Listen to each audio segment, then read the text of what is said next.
আমিও সেম একই কথা বলবো, আমাদের ত্রিদীপ স্যার আর আমাদের সৌভিক স্যার কেমন ট্রেনিং করেন আপনাদের? অসাধারণ একদম।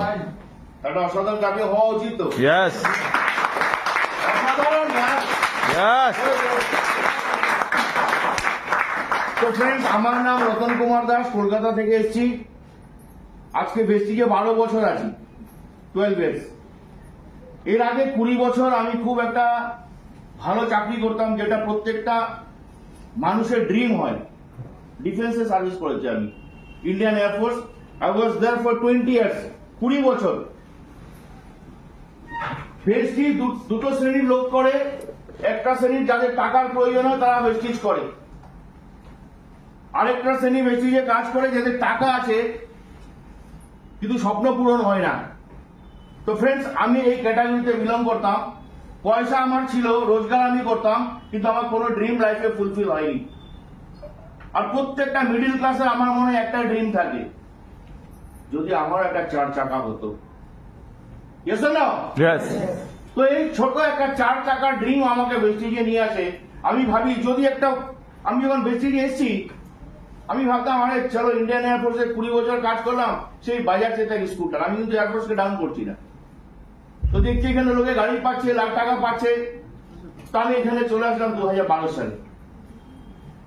সেই 20 বছরের লাইফ আর আজকে 12 বছরের life, hell and heaven difference. আগে আমার কোনো পরিচয় ছিল না, বেস্টিজ আমাকে পরিচয় দিয়েছে, আইডেন্টিটি দিয়েছে। আপনাদের প্রত্যেকের কাছে অ্যান্ড্রয়েড ফোন রয়েছে। এই ফোনে আপনি জাস্ট চেক, বাড়ি গিয়ে চেক করবেন। এখন চেক করার দরকার নেই। আমি যে এত বড় একটা সেলিব্রিটি হয়ে গেছি এটা আমি নিজেও জানতাম না। আমার একটা ফ্রেন্ড একদিন আমাকে বললো, ভাই শুনেছিলাম তুই বেস্টিজ করিস, কিন্তু তোর কোনো কানেকশন তোর সাথে আমি পাচ্ছি না। আরো বললো তুই যেটাই করিস তুই ফাটিয়ে করিস। আমি জানতাম। কারণ তারপরে বলে আমি গুগলকে বললাম বেস্টিজ টপ লিডার কলকাতা, বলে সারা এখানে তোর নাম না বলে তোকে দেখতে পেলাম। বুঝতে পারেননি? বেস্টিজ টপ লিডার বলবেন কলকাতা, আমাকে দেখতে পাবেন গুগলে, আপনার ফোনে। Yes, clubbing clubbing. আরে মারুন দাদা, লজ্জা পাচ্ছেন কেন? তো বেস্টিজ একটা সাধারণ মানুষকে অসাধারণ বানায় ফ্রেন্ড। একটা সাধারণ মানুষকে অসাধারণ বানিয়ে দেয়। আই নেভার থট আমার থেকে হাইলি পেড চেক কলকাতা অনেক লিডার পায়, কিন্তু আমি জানি এটা কি করে হয়ে গেল। আমি এখানে এসেছিলাম একটা সেকেন্ড ক্লাস কারের জন্য। আপনারা জেনে খুশি হবেন, উইদিন 6 ইয়ার্স, 6 বছরের মধ্যে এই যে কার কার্নিভেলটা দেখালো না, যেখানে 138টা লাক্সারি কারের চাবি দেওয়া হয়েছিল, তার মধ্যে একটা চাবি আমার। ইয়েস, আওয়াজ ক্লাবিং। আমাকে কলকাতা অনেকে লাল অডি নামে জানি। আমি রতন দাস, বলে হ্যাঁ স্যার লাল অডি, বুঝতে পেরেছি। তো এরকম সেলিব্রিটি আমাকে বেস্টিজ বানিয়েছে উইদিন 6 ইয়ার্স। ফরেনতে 12 বছরে বেশি না, মাত্র 16টা করেছে, অনলি 16। আমি কি করেছি এটা বড় ব্যাপার নয়। টিভি একটা খুব দামি কথা বললো, এই যে পিকচারটা চলছে চলচ্চিত্র আপনার লাইফে, আপনি চান তো লোক আপনাকে মনে করুক? চান তো? দিদি আরেকটা কথা বললো, যেদিন এই চলচ্চিত্রটা বন্ধ হয়ে যাবে সেদিনে লোক আপনাকে মনে রাখুক, সেটা আপনি চান তো? কারা কারা চান? আরেকবার হাত তুলুন তো। আপনার চলচ্চিত্র বন্ধ হয়ে যাওয়ার পরও লোক আপনাকে মনে রাখবে? হাত তুলে নেন। কি করতে হবে তার জন্য? কি করতে হবে? মনে আপনাকে কে রাখবে? যার জন্য আপনি কিছু করে যাবেন। Yes or no? কিন্তু ম্যাক্সিমাম 99% লোককে কে মনে রাখে?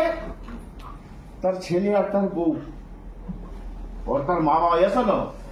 তো আমি খুব প্রাউড ফিল করি যে একজন ডিফেন্স পার্সন হয়ে আমি যেটা করতে পারিনি, আমি বেস্টিজে এসে একটা নেটওয়ার্কার হয়ে এই বিজনেসটাকে না মানুষ ঘৃণা করে। বলো ওই যে যাচ্ছে কালো ব্যাগ নিয়ে, বলে না কালো ব্যাগ নিয়ে কালো প্যান্ট পরে সাদা জামা পরে চললো, এসো না। But I feel very proud কি এই বিজনেসটা এসে আমি 50টা বেশি মিলিনিয়ার আমি ক্রিয়েট করি। Yes, clubbing, clubbing. আমার নিজস্ব কোনো আইডেন্টিটি ছিল না। আজকে আমার टीम साइज বেশি নেই, তবে অল ওভার ইন্ডিয়াতে আমার মানুষ আছে। हैदराबाद में मेरा टीम है, नॉर्थ ईस्ट आसाम अरुणाचल में मेरा टीम है, কলকাতা বিহারে তো আমার টিম আছে। আজকে বাংলাদেশ দিলীপ জিজ্ঞেস করছিল বাংলাদেশে কার আত্মীয় আছে। ফ্রেন্ড, বাংলাদেশে আমার আত্মীয় নেই। তো বাংলাদেশের কিছু লোক দাঁত মাজে, আমার অ্যাকাউন্টে পয়সা আছে। Oh, Savas, clubbing, clubbing. আমি যাইনি বাংলাদেশে, আমি কোনোদিন বাংলাদেশে যাইনি, কিন্তু ওখান থেকে আমার অ্যাকাউন্টে টাকা আছে। তো ফ্রেন্ডস, একটাই কথা বলবো, লাইফটাকে যদি চেঞ্জ করতে চান, আমি বলবো আজকে এখানে যারা বসে আছেন, you all are very lucky person. Dilip কি বললো, 5 কোটি লোক এসছে আজকে বেস্টিজে। আছে কত? 140. আছে কত? আরে নিজের দেশের পপুলেশনটা জানেন না আপনারা? কত কোটি আছে? 140 কোটি আছে। মানে 5 কোটি এসছে, 135 কোটি আসতে বাকি আছে। এসো না। অনেকে বলে আমি 4 বছর 5 বছর ধরে প্র্যাকটিস করছি, আমার কিছু হচ্ছে না। আমি বলি স্যার, আপনার অনেক কিছু হয়ে গেছে। কেন? আগামী দিনে ওই 135 কোটি লোককে বেশি আসতে হবে। 135 কোটি লোককে আসতে হবে। আপনি অলরেডি চলে এসেছেন, মানে আপনি কিছু না করো 135 কোটি লোকের আগে দাঁড়িয়ে আছেন। ব্যক্তি যে যারা চলে এসছে, আমি বলি তারাই লাইফে সাকসেস। বুঝতে পারলাম? Yes, sir. তো আপনি যদি চাইছেন, আর এই ভিডিও যদি আপনার ভালো লাগে তাহলে অনেক অনেক শেয়ার করুন। আর আপনি যদি নতুন হন তাহলে অবশ্যই সাবস্ক্রাইব করে রাখুন। যখনই নতুন ভিডিও আমি আপলোড করব আপনার কাছে সবার আগে পৌঁছে যাবে। Thank you very much. Wish you wealth. ভালো থাকবেন।